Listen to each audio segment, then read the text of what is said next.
But there's I could have been a YouTube star before YouTube. uh, but so far as I blather on and on because apparently I like to talk. I don't. I knew I like to talk about stuff. Yes, you do. It's the more I do this, the more I realize I just blather on. I don't know how I feel about it. I feel cringe about it. Is how I feel, but I do it anyway. What we haven't heard, you were saying people are going to be interested in our brand. What is your brand? What are you thinking that you would like to do other than music, which you haven't done a lot of, and that can be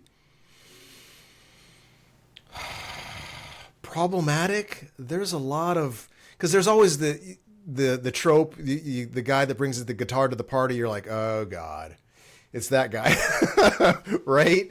So yeah, that's you need to try. We need to try and make that entertaining and cool and not cringe, or maybe just lean into the cringe. Fuck it, go cringe. I'm on a lean into As it. yeah, as trans, what are some of the things that you feel as a topic are a different experience? As a topic, I'm not sure if I totally understand the question or what how what angle of an answer you're When I'm thinking back in time, aiming for there. because for me, I talk about everything, tech, computers, politics, all that. You talk about Right. politics. Quite You right. talk about economics, but I don't. Yes. I I don't. love economics. Yeah, I don't hear a lot of trans in that. There's no living as a woman living as a man. How economics affects you, because you're not, or maybe that's part of the. I could see how that would be part of the thing where it wouldn't, because you're a man talking about politics, where it would be different if you were a woman talking about politics. Because I can assure you, if you were a woman talking about politics, the response in the YouTube comment sections would be vastly different. Yeah. What I find very interesting about this particular dynamic is the culture war itself.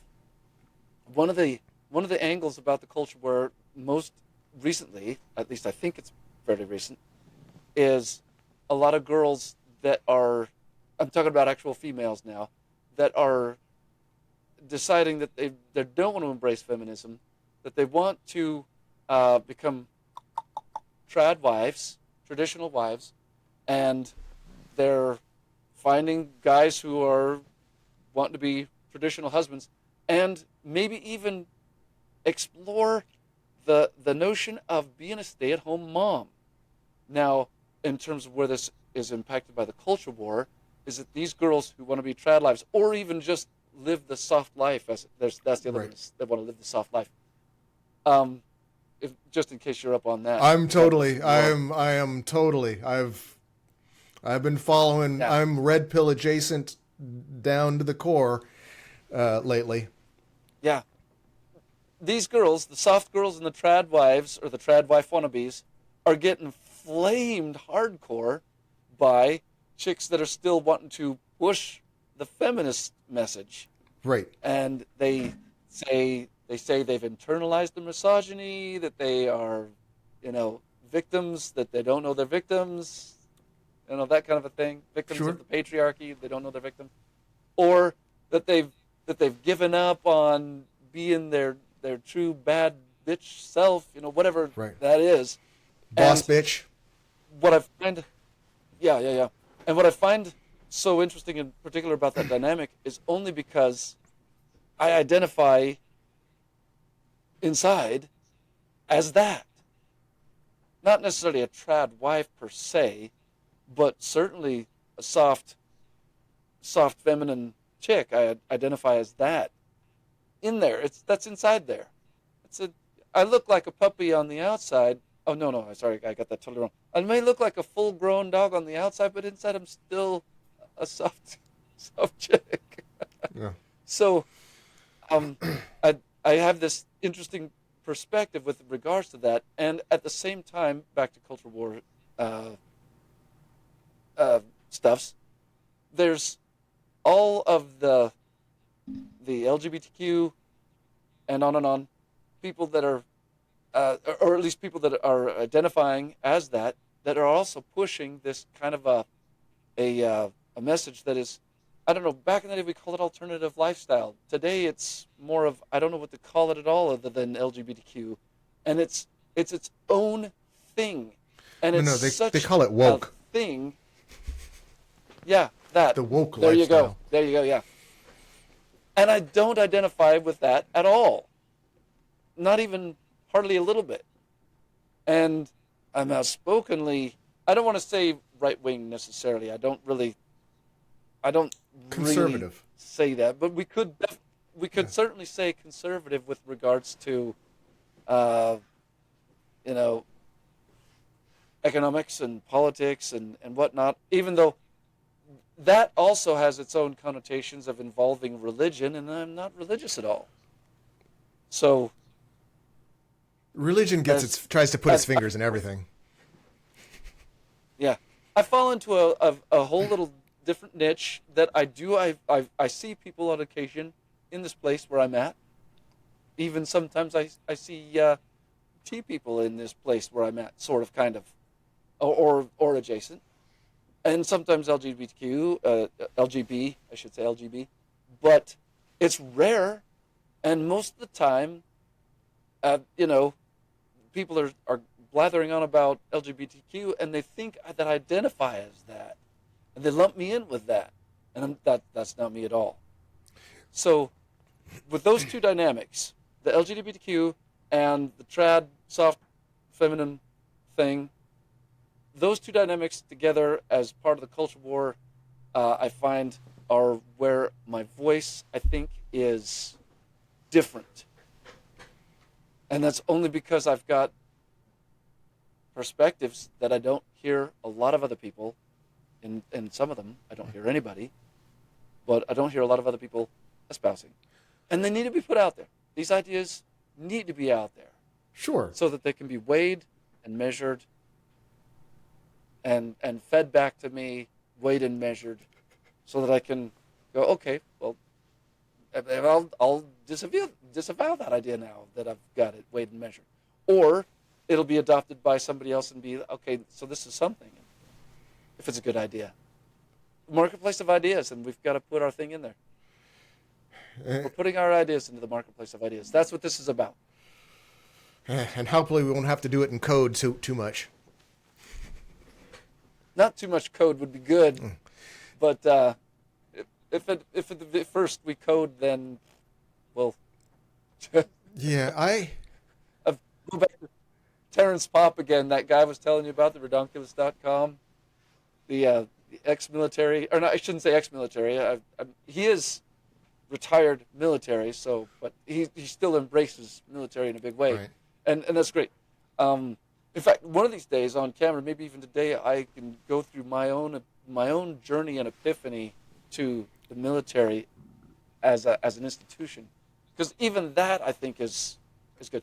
But he's got a whole freaking dictionary of vernacular that allows him and the people that he brings on to talk, And not get a strike. you know, without getting like they refer all the time to white supreme pizza.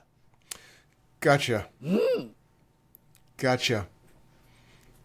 White supreme pizza. As just an example. Right.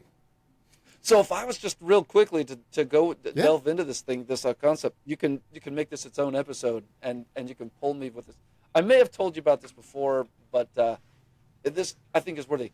Now you'll remember, and it's probably still out there somewhere on the YouTubes.com. been over 10 years, I made an anti-war video. Do you remember that one? Yes. And It had the it was crow. anti-war, It had the and it crow with was, the machine gun, the murder yeah, of one. Yeah. yeah, the murder of one. And it was even, it was for all intents and purposes anti-military. Yeah. And uh, my final summation was, It's very woke if of you you. don't want war, don't join the army. Right. Yeah, that's I would consider that be extremely, that particular stance at the time I thought was extremely left wing, Yeah. and very non-warmonger. Hmm. Now I'm still anti-war.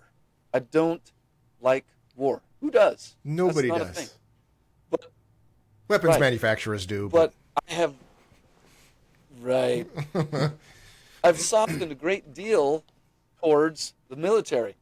When I was young and less mature, I disrespected the United States flag. I didn't celebrate July 4th. I thought Memorial Day was a day for me to go piss on somebody's grave. You know, pretty hard, hard.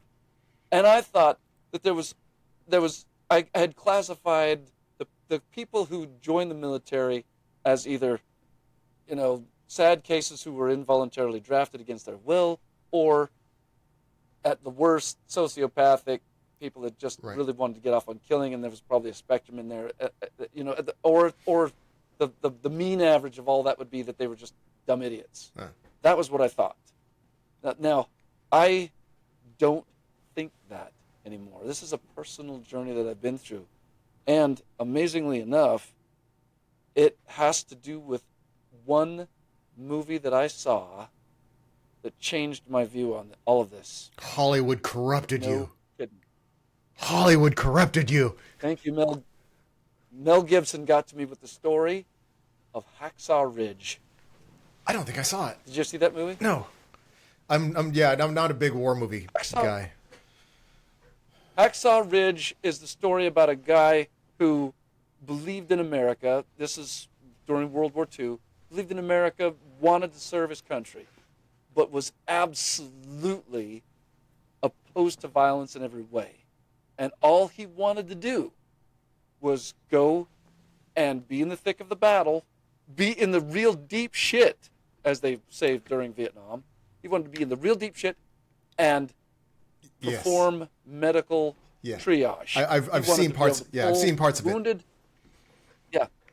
So he was a conscientious objector, and he didn't carry a weapon, and he had to actually sell this idea to the brass in the military, apparently in World War II. This is a true story. Because they didn't want it. They were like, "Oh, you're going to be useless to us out there without a gun." But he goes out and he makes it all happen, and he puts himself in the deep shit, and there he is on an island in the South Pacific, and the fighting cinematography for this movie, I don't know if it was realistic or not. It could have been Hollywood. It could have been Mel Gibson just go, "We're going to make this look amazing," and have, but the fighting was very intense. Just a lot of very ugly human contact. Yeah. Not just shooting, but bayoneting and, fighting and everything else. And here's this conscientious objector guy who's totally in the middle of all of it, and ends up, dragging a whole bunch of his platoon or whoever it was. Because I don't know anything about the military, and I don't know how they're grouped together. Pulling all these guys out of, pulling all of these guys out of the thick of the battle, under heavy fire the whole time, and saving their lives. Now, that movie totally touched me with regards to just the story that it was telling. But I thought, okay, while I don't want to sit here and say that war is a good thing, obviously, and I want to be able to maintain an anti-war stance, I have to maintain that whether they're smart or not smart, people sometimes chose to serve their country in that way. And Right. by people, I have to say, my uncles who joined voluntarily did not wait for the draft. Yeah. So people that I actually know who volunteered for this kind of thing and got Did sent over heroic and, shit. and did their piece. Yeah. And that's something that I chose not to do. I mean, directly, as in I did not. I wasn't faced with the opportunity to have to be drafted, thank God. But, well, I had buddies that I went to school with in high school immediately enlist to go fight in Desert Storm and Desert Shield and fight in the Middle East, and made careers out of that, some of them. Uh, Something that I could have done that I did not choose to do. And obviously, that wasn't a choice that I would have made it in my early 20s because I was anti-war and thought that the military was absolutely not just the dumbest thing you could do, but quite possibly, the most evil thing you could do. But again, I have Although had you weren't that change of completely heart wrong. to the point where not completely There- wrong, but Yeah, there's not completely right either. Yeah, it's not the military isn't totally evil, but it can do some totally evil stuff. So there's uh oh.